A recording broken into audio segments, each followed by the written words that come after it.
তো এখন আমি প্রথমেই তোমাদের কাছে ক্ষমা চাইনি তৈল যে আমারে যে ভোট দিয়ে এমপি বানাইছো, তোমরা যদি চান্দা দিয়ে টাকা তুলো তে আমি এমপি কার লেগে হয়েছি।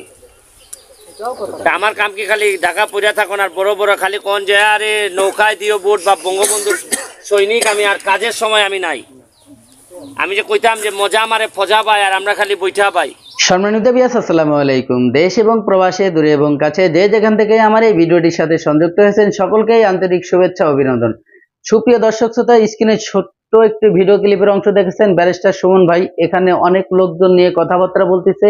আসলে ওনার নিজ এলাকায় সোনারঘাট মাধবপুরে একটি ইউনিয়নের মধ্যে আসলে এখানে যাওয়ার কারণটা কি? এখানে উনি চা বাগানের কিছু কর্মী থাকে, ওনার চা বাগানের কিছু শ্রমিকরা থাকে, তাদের বাড়িঘর এখানে, তারা এখানে বসবাস করে। কিন্তু ব্যারিস্টার সুমন ভাইকে নির্বাচনের আগে ব্যারিস্টার সুমন ভাই যখন ওই এলাকায় গেছিল, তাদেরকে বলেছিল আপনাদের যদি কোনো রাস্তাঘাটের সমস্যা থাকে অবশ্যই আমাকে বলবেন, আমাকে বলার পরে যদি আপনাদের কাজ না হয় তারপরেও বিকল্প ব্যবস্থা আপনারা নেবেন। প্রিয় দর্শক, তারপরে এই যে স্থানীয় কিছু লোকজন অর্থাৎ দুই যুবক, তারা নতুন প্রজন্ম, তারা তাদের ভিতর থেকে উৎসাহিত করে গ্রামবাসীদেরকে একত্র করে সবার কাছ থেকে 200-250 টাকা করে উঠাইয়ে এই রাস্তার কাজ ছোট্ট একটি জায়গায় কালভার্টের মতো তাদের ব্যবস্থা করছিল। কিন্তু এই ঘটনাটি ব্যারিস্টার সুমন ভাই কিভাবে যেন জানতে পারে, তাৎক্ষণিকভাবে ওইখানে উপস্থিত হয়ে যখন যারা টাকা উঠাচ্ছিল গ্রামবাসীদের কাছ থেকে, দুইজন ছেলে, তাদেরকে ডেকে, দেখেন কিভাবে তাদেরকে ডেকে ফাটাকেস্টের মতো তারা তাৎক্ষণিকভাবে তাদের টাকা পরিশোধ করে দেয়। এবং একথাও বলে ব্যারিস্টার সুমন ভাই যে আপনারা যখন এই কাজ করবেন কেন আমাকে এমপি বানাইছেন। তো বেশি কথা বাড়াবো না, বাকি কথাবার্তা হবে পরে। আগে চলুন ভিডিও দেখি, ভিডিও দেখার পরে আমি প্রথমেই কথা আলোচনা তোমাদের কাছে ক্ষমা চাই নিচ্ছি যে আমি এটা জানি না দেখে তোমরা টাকাটা আচ্ছা দাঁড়াও, 40,000 আছে। 50,000 আছে কেন? কত? 50,000। 50,000। 20,000 টাকা তুমি ফেরত নিবা। কত নিবা? ফেরত। আর বাকি 30,000 টাকা দিয়ে কাম করবা। টোটাল 50,000। তোমরা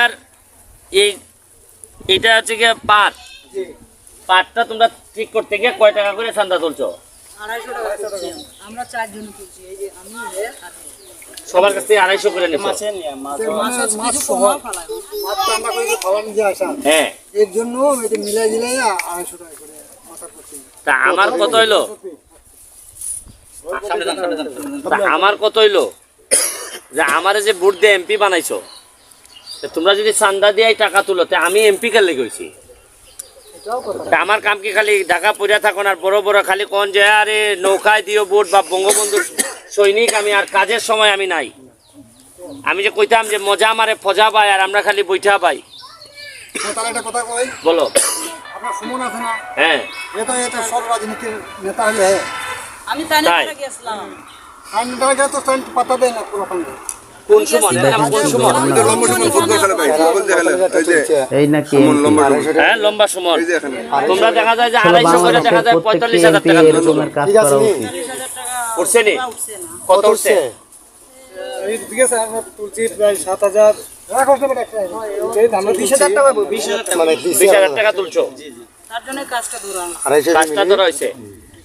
তো এখন আমি প্রথমেই তোমাদের কাছে ক্ষমা চাই নিচ্ছি যে আমি এটা জানি না দেখে তোমরা টাকাটা আমি তো জানি না যে তোমরা কেন তোমরা আমারে ভোট দাও না দাও, কিন্তু আমি তো এখন এমপি। আমার কাজ হইল গিয়ে আমি কথা দিছি যে চা বাগানের মানুষ আমারে যে ভোট দিছে বাকি জীবন এরা যতদিন আমি এমপি আছি আমি আপনাদের পাহারাদার হিসেবে থাকবো। আমি কথা দিছিলাম। আমি যে 20,000 টাকা তোমরা তুলছো, এই 20,000 টাকা আমি তোমার এখন দিয়া যাই মিগা। তুমি সবাই যার যার কাছে টাকা তুলছো এরা নিয়ে ফেরত দিয়েই পাই টাকাটা। কথাটা বুঝছো? গেল 20,000। কত এখানে? 40,000 আছে। 20,000 কত? 40,000 আছে। আচ্ছা দাঁড়াও, 40,000 আছে। 50,000 আছে কেন? কত? 50,000। 50,000। 20,000 টাকা তুমি ফেরত নিবা। কত নিবা? ফেরত। আর বাকি 30,000 টাকা দিয়ে কাম করবা। টোটাল 50,000। টোটাল 50,000 দিয়ে গেলাম এখানে। যদি লাগে আমি ফকরি যাবো, তাও তোমাদের কোনো অশান্তি নেই। আমি কথাটা বুঝাইতে পারছি? আমি আমি ওই এমপি না আমি, যে আমার এলাকার মানুষ, আমি এখানে দিনে রাইতে আসা যাওয়া করি, আর আমার মানুষ কষ্ট করবো, আর আমি এখানে পাঞ্জাবি ঘুরে ঘুরে বেড়াই। বাংলাদেশের প্রতিটা এমপি যদি এরকমের তার এলাকার নিজ নিজ ভাবে তার নিজের দায়িত্বে যে প্রত্যেকটি গ্রামে যদি এই ধরনের খবরাখবর নেয়, আমার এলাকায় কার সুবিধা আছে, কার অসুবিধা আছে, কার রাস্তা ভাঙা আছে, কার কালভেট লাগবে, কে খাইতে পারতাছে, কেউ খাইতে পারতাছে না, এ ধরনের খবর যদি প্রতিটা এমপি নেয়, আসলে একজন এমপির দ্বারা কখনো এটা সম্ভব না।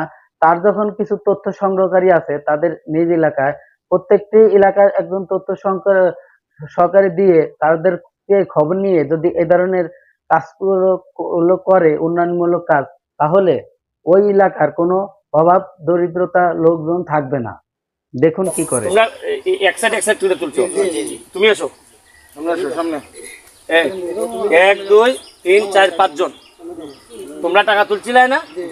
তোমরা ঘরে ঘরে টাকা ফেরত দিবাই, এই 250 করে সবাই ফেরত দিবাই, দিয়া তোমার কাছে থেকে যাবো যে টাকা, এই টাকা দিয়ে তুমি এখানে কাজ করবাই, রাস্তা সুন্দর করবাই, তোমার এই জায়গাটা সুন্দর করবাই। আর আমি নাম টাম লিখে দিতেছি সরকারিভাবে, যাতে একটা সুন্দর গাটলা টাটলা করে একটা একেবারে দেখলে বিকাল বেলা যেন মানুষের বইয়ে একটা শান্তি পায়, এইরকম একটা আমি বানাই দিব।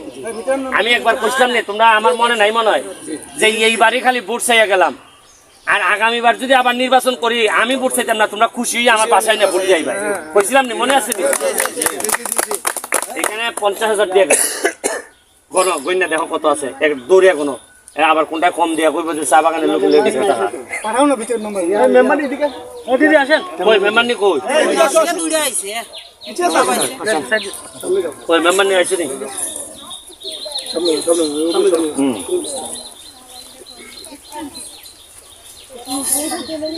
এখানে মনে হয় আমরা 40,000 আছে, আমরা 10,000 কিনে দিছিলাম। প্রিয় দর্শক শ্রোতা, হয়তো বা আপনারা পুরো ভিডিওটি দেখেছেন আর হয়তো আপনাদের ভালো লেগেছে। আর যদি ভালো লেগে থাকে অবশ্যই এই ভিডিওটি একটু লাইক করে দিবেন, অবশ্যই আপনার মূল্যবান মতামত কমেন্ট বক্সে কমেন্ট করবেন, আর ভিডিওটি শেয়ার করে দেবেন, যাতে আপনার একটি শেয়ারের কারণে অপর একটি বন্ধুকে দেখার সুযোগ করে দেয়া। সবাই ভালো থাকবেন, সুস্থ থাকবেন, আল্লাহ হাফেজ।